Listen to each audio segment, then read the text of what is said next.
So today's the day where my 96 Jetta is going to another home. I've had her for two years now. June would have been 2 years. The longest I've ever owned a car, actually. And a Mark III. It moved me from New Hampshire to Florida, where I am now, or basically started my life over. It's kind of cool. So it seems kind of corny, but you know, I went through a lot. Me owning this car, just looking at the car reminds me of when I first got it, like where my life was, and I still have it, and where my life is now. I went from being a bum to moving across the country to, meet some great people, and move to a house for the first time ever. Finally have a garage. Life's great, and I'm a little sad to see it go, but I am keeping the engine and transmission, so I'm keeping part of it. And yeah, it's I put it up for sale, and literally selling it for $100 because it still has the full interior and everything. The glass is all there. The floor is rusty and whatnot, but $100 for all that. The dash is in there and everything else. So yeah, I just wanted someone to do something with the parts, and just because you go to a junkyard, you're gonna spend so much money for the same for everything. You're gonna spend $100 just on the dash alone, because that's the way those yards are. But I'm glad it's going to someone that's gonna come grab it. We actually have to put knuckles on, because I took the knuckles because I need them for my daily right there. And no, that Jaguar's not mine. I'm fixing that up for a buddy. And I did a video on that like a week ago or so. So I'll put the link down at the bottom in case you guys haven't seen it. So yeah, I just need to go ahead and clean up this garage. I gotta move all that crap out. I gotta get the stuff out of there that I'm keeping. I gotta get this bike out the way. It's gonna be so nice to have my garage back. I can put all the interior into it, or I might do that after once we roll it out. But yeah, I gotta get the license plate off, the Euro plate off this bumper. Yeah, I just gotta go through here again. Quick little update. Got some more room to work around, because like I said, we gotta put these knuckles on right there so we can roll it out. Room on both sides. Got the engine out of the way. I got what I needed out of here, including my little 40-ounce air freshener that I've had forever. And I'm over here. Now I just gotta finish this.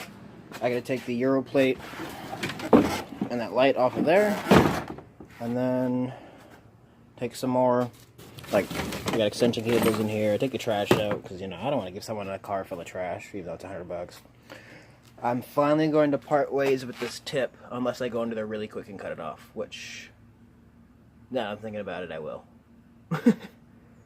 Yeah, never mind about that. Here's what we got going on. Getting all this shit out of the way.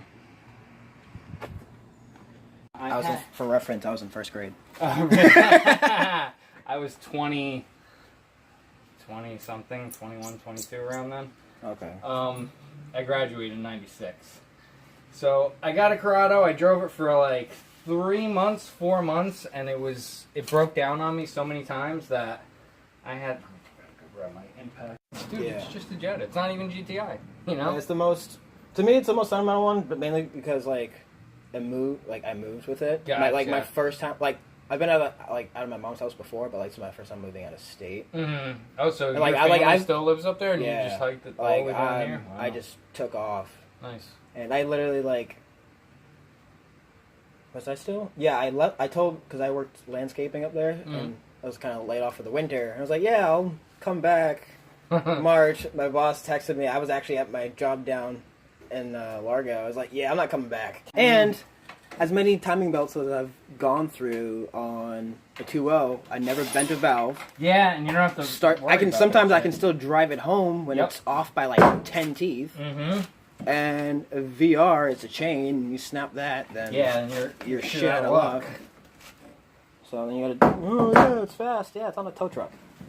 Like this thing with that exact engine that the turbo's going on, the oil pressure was beeping the entire time. The steering rack, now this one, I had it replaced. The steering rack seals on both ends were completely like blown out. So there was no alignment. I did the alignment in the woods in the snow next to a barn when I flew back up to grab this car. And then, yeah, that was, yeah. Things we do for these cars.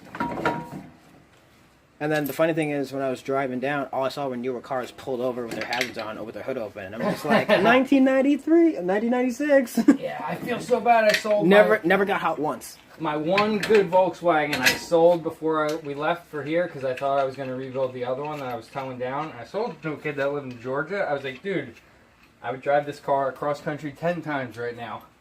Well, what I forgot to tell him is the e-brake is, I just never used the e-brake. I kept it in gear. I forgot to be like, dude, go easy on the e-brake. He yanked up on it. And it just totally loosened. And it fucking seized the back. He's like, do you know anything about wheel bearing problems? He's like, I just fried a wheel bearing. I was like, oh my God. I was like, dude, did you pull the e-brake up? He's like, yeah. I was like, did you pull it up like hard? He's like, yeah, probably. I was like, dude, it fucking stopped. I was like, the e-brake seized and just basically fried the bearing just from being so hot and all the grease coming out. So he like had to go to an advanced auto. I think it was one caliper, and I had Mark IV calipers on it too. So he had to like order Mark IV calipers, this and that. But he was luckily, he was cool about it. He understood. I was like, dude, he lost the title or missigned the title. I was like, dude, I'll sign it. I gotta make sure my cash spot in the sunroof thing isn't have money in it. It's a perfect spot to hide money. I think it's the smallest flathead I got. That'll work. Yeah, I just need to kind of line this. There we go. I'm trying to use a bolt to line it up. If it doesn't, it doesn't. If I gotta cut it off, I gotta cut it off.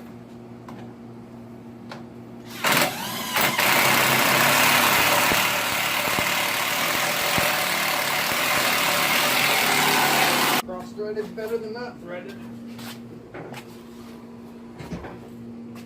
Oh, you know what? I got taillights right here.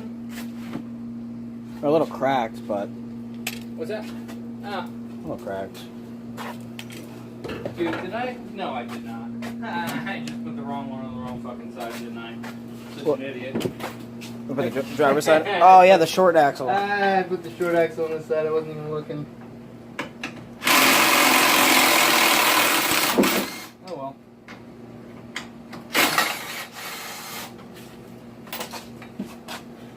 Shit happens.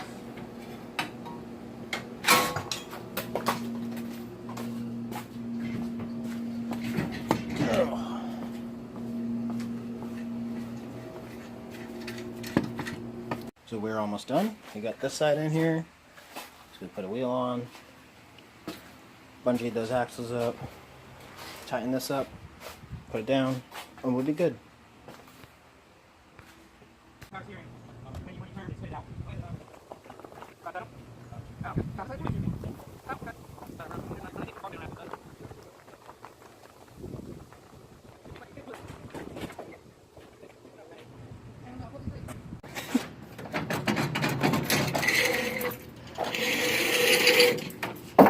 Funny thing was, the engine's like over 200,000 miles. I'm like, as long as it makes it 200,000, I don't care if it blows up, and it still hasn't blown up. Huh, nice. And so now... You're going to save it for something else, right? Oh, yeah. Nice. But dude, it takes... The engine outlasted the car.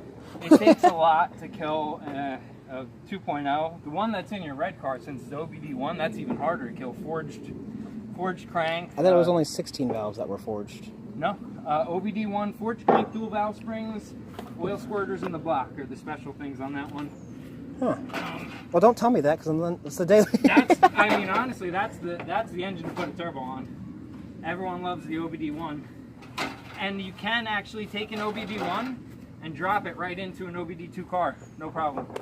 Okay, yeah, because it's less wiring, right? Yeah, you could run all the things. The only thing you might have to do is change a couple emissions things. But if you delete your secondary air, OBD1 usually doesn't have it. You have to change throttle body, manifold, and the exhaust manifold. Yeah, that sensor is like mechanical, has like a little switch on it.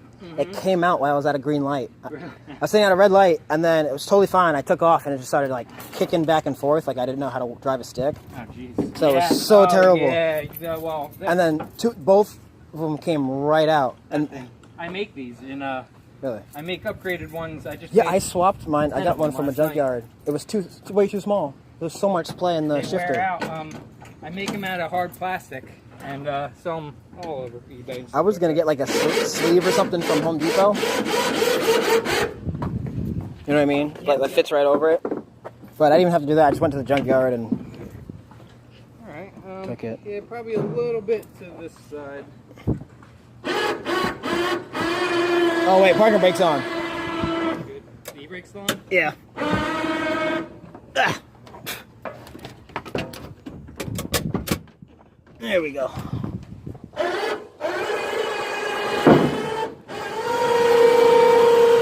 I'll probably back the other way again. You got it? Yeah.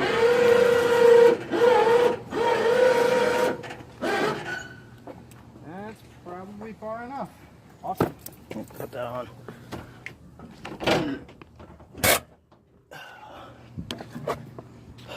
Alright. Got all those other pieces.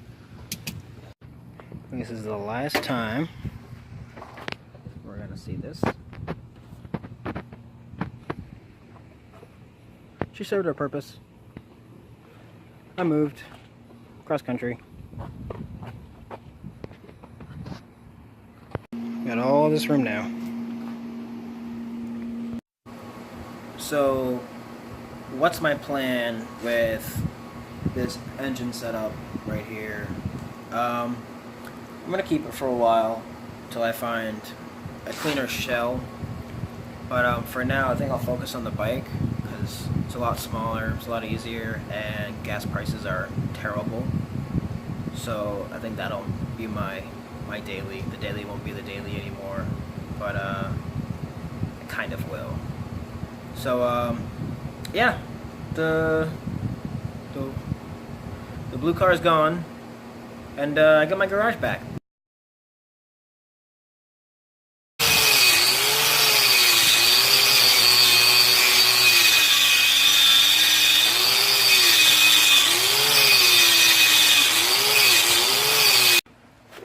I wasn't planning on filming today because I just wanted to get this done, and it looks like it's gonna pour. But I'm finally doing the stud conversion kit for my Mark III. I'm just doing the front today. It's really simple. I also had to I needed to grind down this caliper bracket to clear my wheels. So this is the factory one. So it's a little bit, can't really tell, but it's ground down, I want to say 1/4 inch. And it's still thick enough to where it's going to be rigid, so I don't have to worry about that flexing or anything. And then this is what it looked like when I took the spacers off, and it looked like it fit. Well, see, that one didn't hit. That one cleared, it was weird. This one, the driver's side, was hitting. All that in there, all the shavings. So I just shaved them down. I can run these out spacers, and I don't have to have as much front camber, which is going to help. So you'll probably see this when this is done. I'm not really going to be filming that much. So I opted for the chrome caps to match the wheels, so they blend right in. So, and then after this, I just gotta do an eyeball alignment, and I bought new pads, which are right here. Bought new pads finally. I've never done pads on any Mark IIIs I've owned. I've owned like 8 of them. I just never had to, and I figured, why not since I'm here? So, I feel like I'm growing up, being responsible. All right, all I have left to do is my alignment. And I'm having a little bit of trouble with it because I'm sick of just going through tie rods. Either they're crappy tie rods, I get the alignment done and the tie rods go bad like instantly, or I get the tie rods in and I just do it myself and they go out. Sometimes they last longer than when I get an alignment, which is kind of sad. But right now, I'm trying to figure something like this maybe. I got the tape measure on over there. I already measured the front, but I don't know if that block is perfectly flush with the wheel and blah blah blah. I don't know if I need the car on the ground. If I do, then this might be a little bit harder. I don't know. I might try and put the wheels on this and lower it down. I'm probably still have the jack stands underneath it. But I am glad though this is all back to one piece. I just don't want to go through these tires because I'd already gone through these already. This one's this one's showing too. So, and it was actually the passenger side tie rod that went out, but I changed them both anyway. Because I had an issue with putting this nut back on this side, so I didn't bother. I just totally swapped it out. And for some reason, this axle does not want to come out of this hub. And I did it when I first got the car, and I needed to go ahead and do the clutch. So I just took the whole axle out, and plus there was only 2 axle bolts holding it in anyway, and the rest are all broken inside. So I drilled them all out, took the axle from the blue Mark III that was sold yesterday, so I'm glad I kept those, and I just swapped them right over. Or it's a lot easier to put these wheels on than trying to balance it, because I don't have hub-centric rings at all. I know I should, but whatever. I'll get some rings at some point. But it's a lot easier than trying to balance and hold the wheel with your legs underneath the car and oh my god. I'm so glad I don't know why I didn't do this before. But I'm going to try to figure out this alignment thing and see how she drives. We got it on blocks now. And then I think I'm going to take, 4 of these, I think I'm going to take this, take some string, and try and maybe look online, figure something out, because I need this done.